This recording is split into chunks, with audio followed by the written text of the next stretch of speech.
I think I messed up. And by that, I mean I didn't watch the Spit or Swallow Beer review yet. Welcome to the Spit or Swallow Beer review with Shagdog and Jammer. These guys are the dynamic duo of hops and barley, here to make your beer nights epic. If you love beer and laugh out loud fun, hit that subscribe button.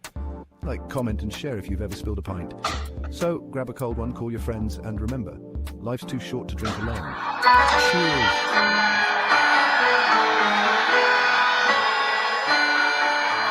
Take me out to the ball game. Take me out to the park. Buy me some peanuts and Cracker Jack. I don't care if I ever get back, 'cause it's root for the whole team. The sound fucked up. 1, 2. Okay. All right, that's a non-copyright version of that song. So that's why it sounds horrible. Hey, Spitter Swallow Beer, you Shagdog, doing Savannah Banana Beer. Beer Advocate gives this one a 87, and for some reason things aren't working right. 87 on Beer Advocate. It's a wit beer for you though. Those of you who don't speak German. Wit beer, WIT beer, BIER, German style. Yeah, no other notes or anything. With 4.6% ABV. Yeah, Savannah Banana. That is a summer collegiate summer baseball team in Savannah, Georgia. They're kind of like, I think they play seriously, but they have a show that they put on, kind of like the Harlem Globetrotters of baseball, really. I never seen them live. I have seen videos of them. I'd like to go down there someday and watch that one of their shows. That's pretty fun stuff. Let me get that commercial off there. So, yeah, it's a wit beer based on a baseball team. They've been around for many, many years. Some of them have gone on to play in the majors, actually, too. And it's not a minor league team, AAA, AA plus A, whatever. It's a collegiate summer league. Summer league, yeah. I forget what the heck the actual league is called, but anyhow, yeah, I'd like to get one of their jerseys just for fun. Great colors, yellow and blue, Yeah, so look at that. Cloudy. Definitely a Vit beer according to the looks, even with the light. Very cloudy, hardly any head. I didn't give it a real heavy pour, but less than a pinky head. Although that is staying there, it's not dissipating quickly or anything. So, the little tiny, is that 3 centimeters of head? I don't know. I don't think the can says anything about baseball on it. It does have now with twice the bananas. So it does have one of those, like if you have one of those foam hands, it says number 1. Well, it says 2 on there. If you can see that up there, and it says now with twice the bananas. Of course, wit beers has that banana bubblegum taste. So, cloves, whatever else. I don't even know what causes that bubblegum banana taste. Is that the cloves that causes that? I don't know. But it says now double the banana taste. Maybe they actually add banana to it. It doesn't really say on Beer Advocate, so probably should have went to their website. A home run for the hot summer nights at historic Grayson Stadium. Now brewed with twice the bananas. The refreshing passion beer or session beer is all you need for a winning season. Grab a bunch and go bananas. There you go. They should have had those notes on Beer Advocate, but that's okay. But let's get into this one. Looks good. It's a Vit beer. Ooh. Oh, what's the date on this one? You gotta check these dates sometime. Man, what the hell's up with all the numbers? There's so many overlapping stamps on there, I can't tell. Best Buy 25-24. Oh, September 25-24. Not Best Buy September 25th, 24. So I should have been drinking this back in September, but that's okay. I don't even know which. I think I got that from that liquor store. Yeah, I was there in September, and they didn't have this beer on the shelf. So I think they got stuff in the back, and they don't pull it out. They forget about it. I don't know.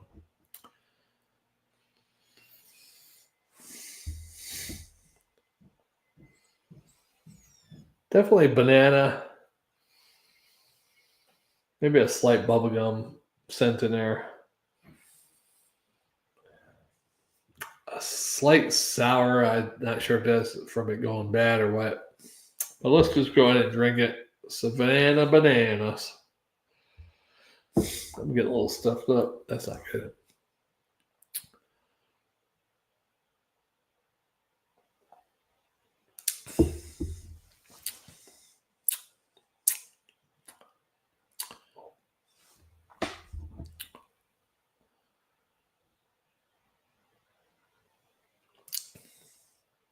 Pretty good. It doesn't come really off a lot as a Vit beer, like a German style. There's hints of it, of the bananas. If they're using double the bananas, I hate to taste what the original one was without the double bananas.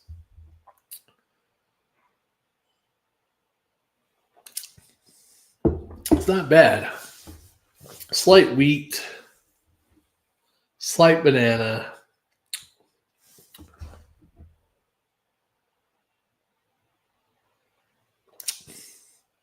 Maybe a hint of clove. It almost tastes like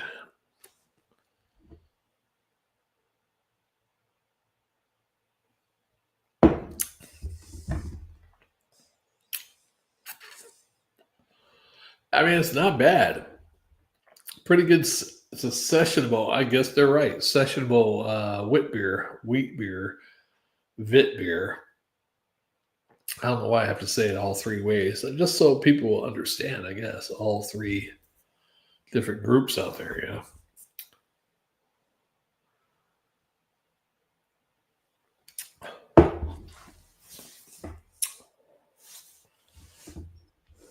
It's not bad, not 100% perfect. It's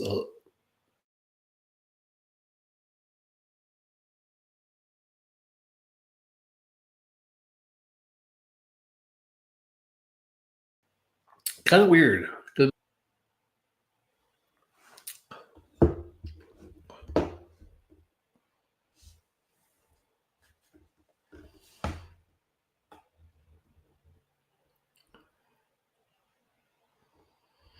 If they're going for multiple, double the bananas, I get more banana taste with some real wit beers.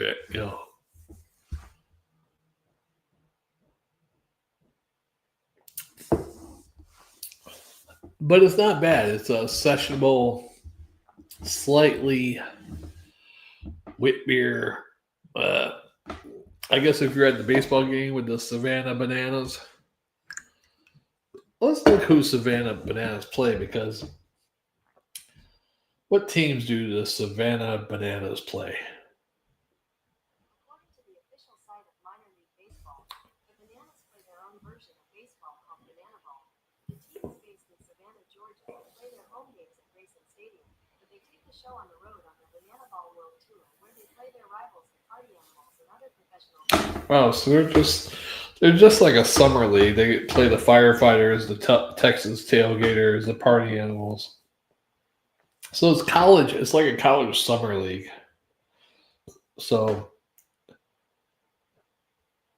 I don't even know if to make it. There's another. I don't know. Maybe because it's just in the same area. I don't know. Now, the Biscuits, Montgomery Biscuits. I think that's a double A or single A baseball team. I can't remember. Anyhow, I'm not a real big baseball fan, so I don't know a whole lot. I used to watch baseball a lot more back in my younger days, and with all sports, baseball, basketball, football. Football is the one I clung on to through the years, but I mean, I think working night shift and on weekends, I just watched less and less football over the years. And I mean, I used to like if my team was playing, I was like, okay, I'm just gonna get less sleep. I'm just gonna watch my team and go to work with only 3 hours of sleep or whatever. You know, I don't even do that now. I just go to. I'm on the same schedule. I go to bed at noon. I'm not watching no damn football. I don't watch no baseball. I don't even have cable, actually. I got a couple streaming services. I think a couple of them do play baseball, maybe even basketball in there, like one game or something. But I'm at work. I get up at 8 o'clock at night, and I get ready for work, and I'm off Tuesday, Wednesdays. I might be able to catch maybe Tuesday or Wednesday games. I don't know. But I don't. So I got Max. I don't know if they show any sports on Max. I've never really looked at it. I'll have to check that out one of these days. Yeah, but this beer, for what it is, a wit beer, I think it's a very sessionable wit beer. I'm going to give it a B plus and a sword, a swallow and a quarter. It's not your typical wit beer. It doesn't have a whole bunch of that banana bubblegum type flavor you get in that, but it does have a little bit of banana. I don't know if that's actually like a raw banana taste or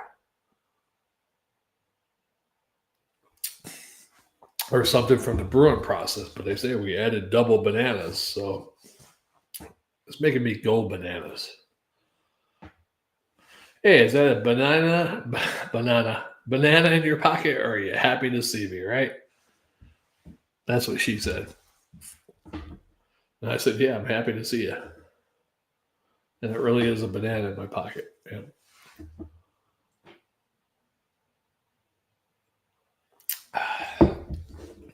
Not bad, though. And this is out of a brewery in Savannah, right? Get back to it. Yeah, Service Brewing Company, Savannah, Georgia. Never heard of them, but okay. This will be my last one for today. I did 2 beers earlier, and I started late, so I think it'll probably be the end after 3 beers. And one of them was pretty strong.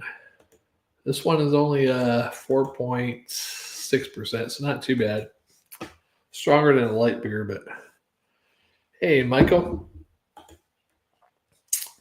I would buy a can of this. I hear that banana bread beer from England Wells and Young was way better back in the day. Yeah, me and Jammer did that banana one from Wells and Young way back in the day. But I think the first time we had it was probably about 2000. We started doing beer reviews 2011, probably about 2013, 14, somewhere around there. And then we had it again around 2015, 16, and it didn't taste as good as the first time. So I don't know if that's true or not, or our palate's changed over those years. I don't know. But thanks for commenting. Yeah, this isn't like that. This is more of a wit beer, but it really isn't though, because it's a sessionable, because you don't get that.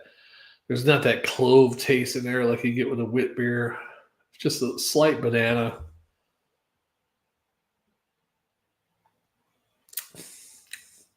Slight banana. There's like the maltiness and maybe a little hoppy in there. I don't know what kind of hops would be in there, but it's not a typical wit beer. And the Young and Wells banana bread, I can't remember what kind of beer that was, actually. Let's see if I can look that up, actually.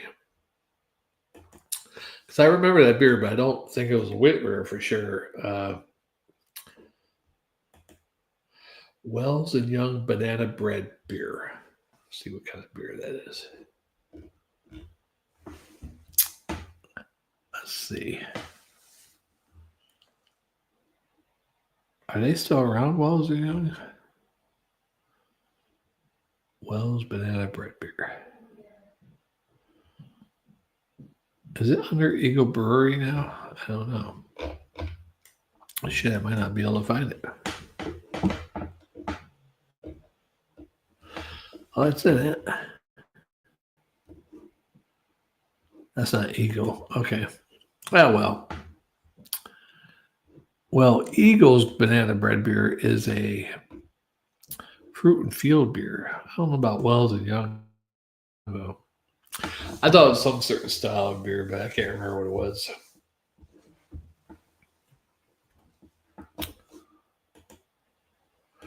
Anywho, go have that. Yeah, this is kind of a. I mean, it doesn't have nothing really about baseball on there, except for a part where it says a home run for the summer. Yeah. But yeah, Savannah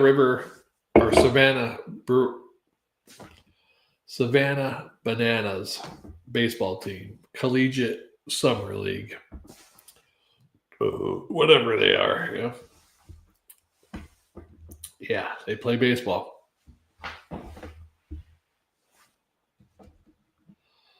Oh, excuse me. I got some spammer calling me. I hate all the spam calls I get. It's outrageous. That one, I never seen that area code before. 689.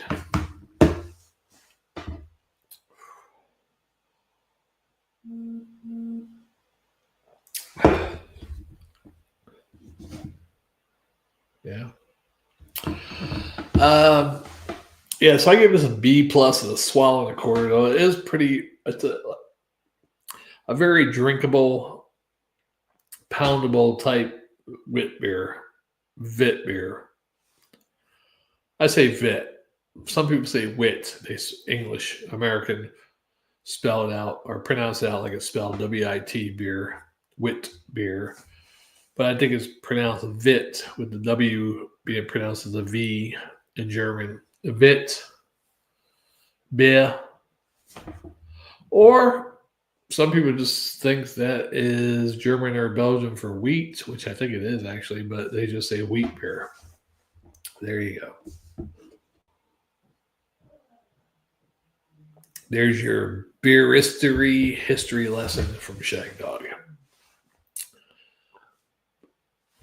Very nice day out here in the Augusta, Georgia area. Clear skies, blue, all morning long. Very nice out. It was 69 earlier. I think it's supposed to get 75. It's 70. Damn, according to this thing, it says 79 degrees. It can't be that hot, is it? Wow, that's pretty damn warm. Shit. Damn, I got a lot of beer left. All right, do I got any banana jokes? Let's see if I got some banana jokes here.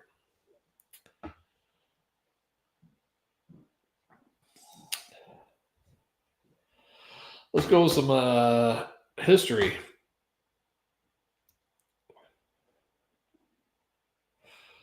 Savannah Bananas. The Savannah Bananas are a summer collegiate baseball team based in Savannah, Georgia. They play in the Coastal Plain League, CPL, a collegiate summer baseball league that features top-level college players from around the country.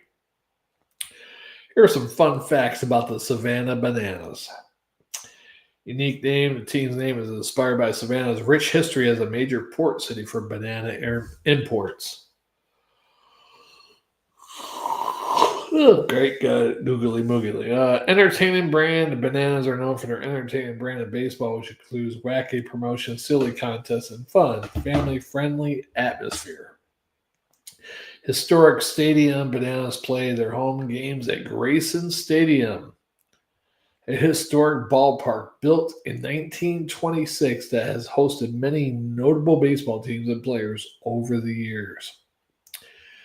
Community focus. The Bananas are deeply committed to the Savannah community, partnering with local businesses, organizations, and charities. Growing popularity, the Bananas have quickly become one of the most popular summer collegiate baseball teams in the country, attracting fans from all over the region and beyond. And I wonder, because when I lived in Florida, At one time, I did a customer service job for a long distance company, about 3.5 years. And there was a couple guys that worked there in college trying to make it baseball, but it was a summer thing they did down there. I wonder if they're in the same type of league, some type of summer league. Should have got dude's number. Maybe he made it to the pros. I gave him a ride home one time. His ride took off or something. All right.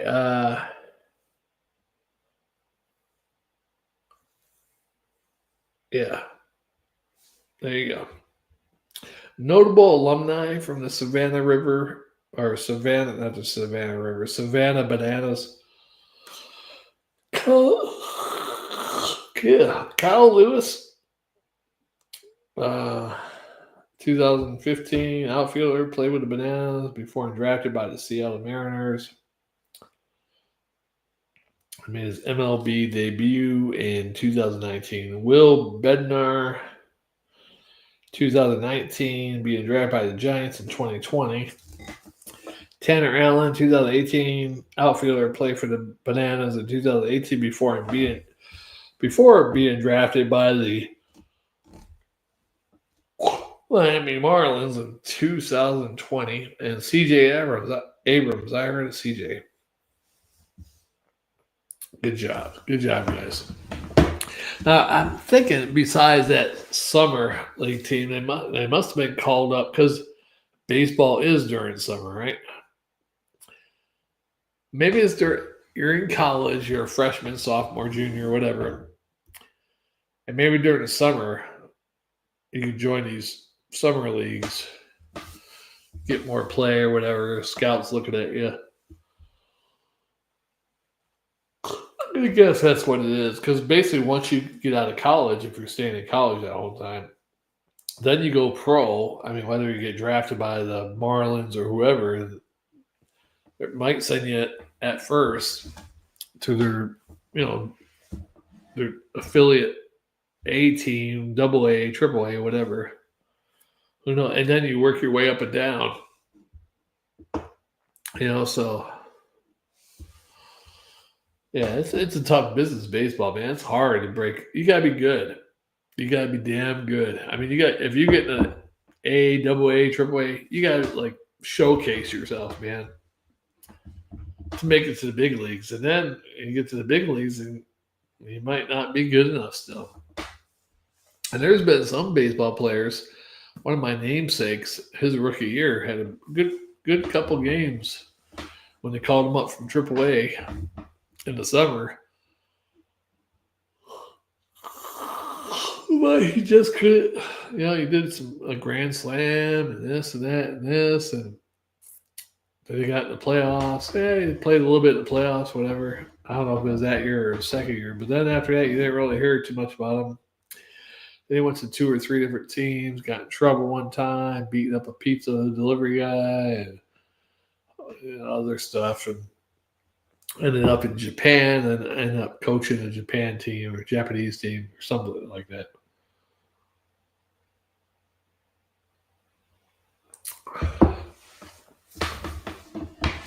But that's how it goes, man. You might have one good year and that's it. There's baseball players that have one good year, 2 good years, and they suck. And then they come back and have a few more good years. Yeah. Then there's some that suck. And then 5th, 6th, 7th years in the majors, they have a breakout season, and then that's it. And then there's some that lucky every year they're doing all right. Their batting average is good, getting the hits, getting the home runs. It's just the luck of the draw, I guess. Yeah. Well, this would have been much better if Jammer was here, or I had some interaction with Jammer fan or something.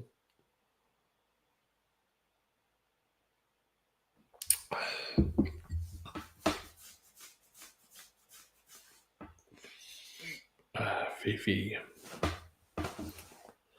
All right, y'all. Yeah, we'll say beer in there. Oh, add one more drop. Hey, speaking of this beer, I didn't give a shout out to my cousin buddy who passed away this past week. Great guy. Is my mother's cousin, actually 13 years younger than my grandmother. My grandma, he's the son of my grandmother's oldest sister, who was probably about 13 years older than her. So he passed away this week. He was 88, almost 89, almost 89. Many good years. I think he was my godfather too. Yeah. Oh, Catholics do stuff.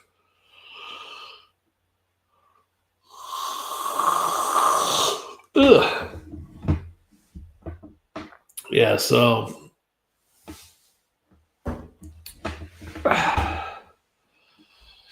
he passed away. He had family members that depended on him. His wife, one of his children, other family members probably. But yeah, they depended on him a lot. And he's gone now. He's 88. I mean, you can only do so much when you're 88, right? And I feel bad for his wife and his daughter, who's disabled also. So now they got to rely on other family members that hopefully take care of them. And they live in North Carolina. So his wife's side of the family was from there. And they moved back down there. It's hard when families move from state to state or go back and forth and travel the country. It's rough on other family members. Now, if you move somewhere when you're 40 or 50, you got some distant family. You might have met them a few times, but they're not close family, you know? So now you lose all your family members. You got these cousins that you didn't grow up with. You know, it's like I always thought I would recommend anybody, you know, that want to, like, you're from a small town or whatever, you want to move to the big city, Atlanta. You know, you're in Augusta, Georgia. You want to go to Atlanta. Atlanta's not too far from Augusta, though. But moving away from family really affects your children, your grandchildren. It really does. The kids are growing up with less family that they could have had, less family gatherings. Of course, you're going to build your new family. It's going to get bigger. But there's a lot of stuff. Oh, God, I miss out on a lot. We moved from my hometown in New York when I was 15. Yeah, we were only 2.5 hours away, but we never went back up there. Unless it was like, you know, of course, Christmas, Thanksgiving, maybe Easter. Maybe a couple times 4th of July time frame, but not much. You know, between the time I was 15 and by the time I moved to Florida after I got out of the Army. So between 1987 and 1997, 10-year period, I probably went up there,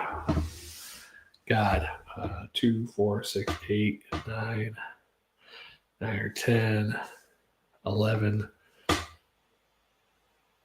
12, a different country, 13, 14, maybe, I'm going to say between 15 and 18 times. So you miss out on a lot, you know. It was really strange when I was little. Real little. We had family dinner at my grandmother's house every Sunday. As far as I remember, it was like every Sunday. And then as I started getting a little bit older, you know, 7, 8, 9, it started getting less and less. Weird. And it wasn't because of us. I know I can imagine teenagers, when you get teenage age, you don't want to go to your grandparents' house. It's boring, you know, stuff like that. And yeah, I'm going to edit this video. It's pretty lame.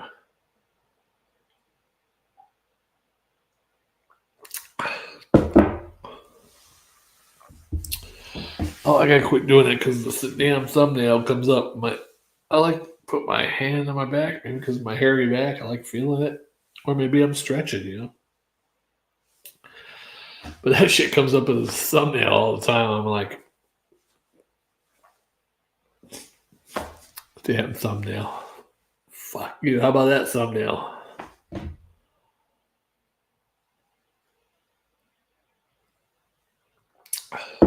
Hey, it's not my best day of doing beer reviews, but don't forget to subscribe, comment, like.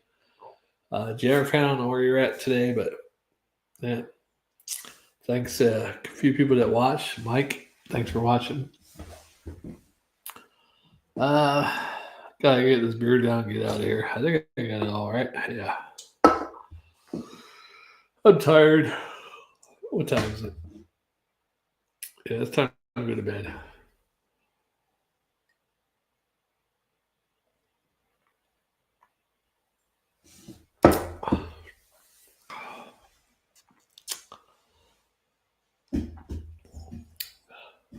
You know what? Days I drink beer, I wake up, man, my blood pressure is just booming. Boom, boom, boom, boom, boom, boom. I probably should go see a doctor.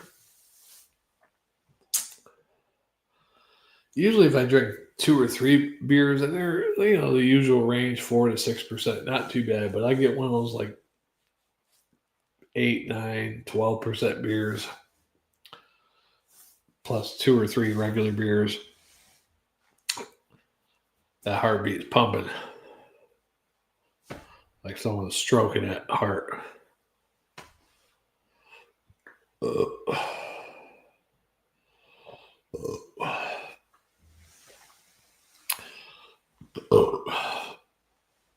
You only live once.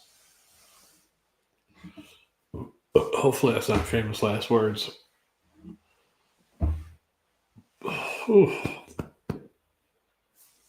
What's the good beer?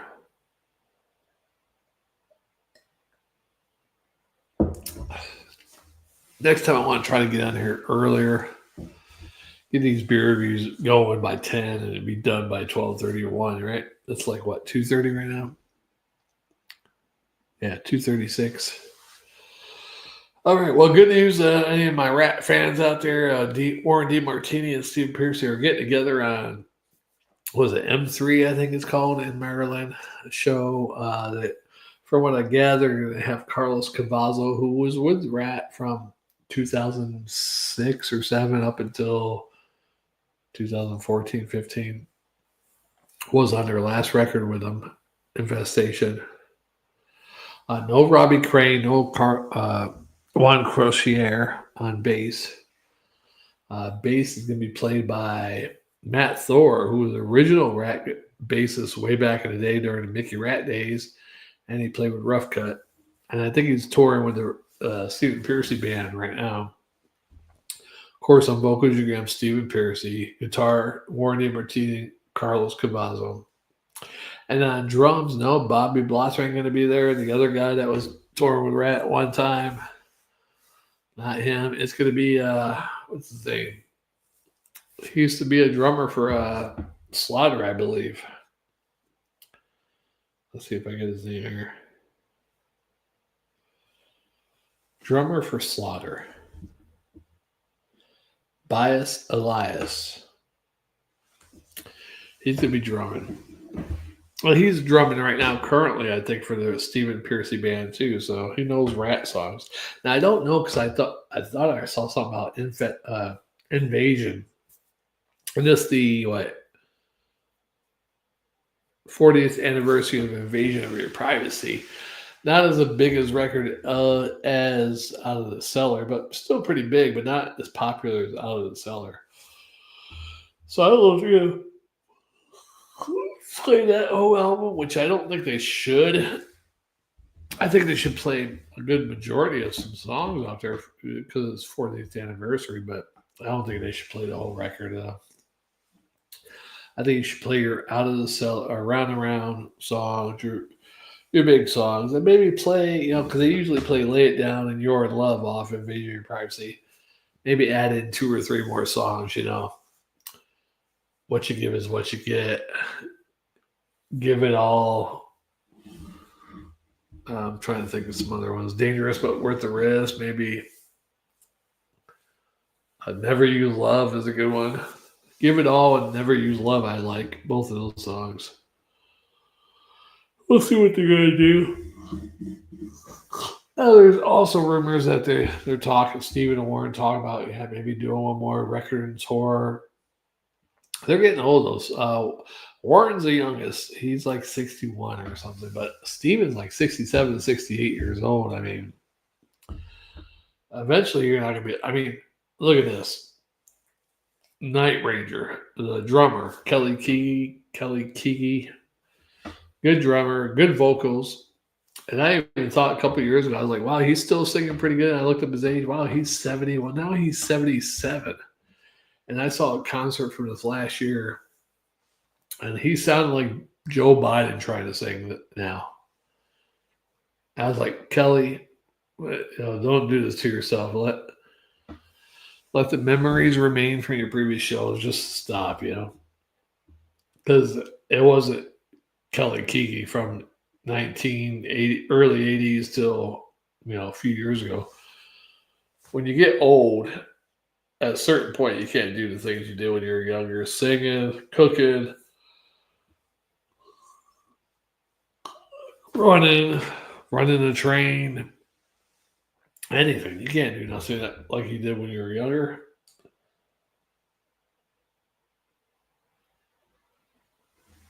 So I think, he was still playing the drums pretty good, but the singing was really off and really bad. So I don't know if they need to get somebody else to do the singing for those songs and just have him. I don't know if there's some type of earpiece he could use. I don't know much about that, but it was bad. It was embarrassing. If that was my father, I said, Dad, it's time to hang it up. But Stephen Pearcy, of course, him with Rat. He hasn't been good live in a long time. And I mean, when I look back to the MTV Unplugged show, he did pretty good on there. But then even the shows in the 90s, there's once in a while he might have an all right show. But most of them, I'd rather just listen to the record. All right. Well, we're getting off this. I don't know why this damn thing came up. Shag Dog Spitter Swallow Beer. Let's put it down. We'll see you on the next one. Spitter Swallow Beer review.